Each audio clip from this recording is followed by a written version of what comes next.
بےبلاد کہتا ہے کہ میں ایسی عدالت پیش کروں گا جس میں اصلیحان خاتون کو کوڑوں کی سزا دوں گا، اور اس کی والدہ غصے میں آ کے بےبلاد سے غصہ کرتی ہے بےبلاد پر، اور اس کا کمانڈر جو اصلیحان خاتون کے پاس جاتا ہے اور کہتا ہے کہ آپ کو بےبلاد کے سامنے پیش کرنا ہے۔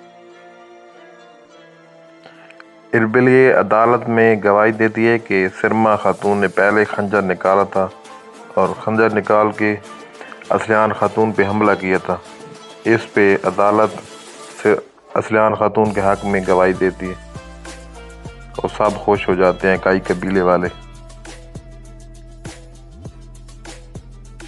جس پہ اس کی بہن البلگے کی بہن سرما غصے میں آ جاتی ہے۔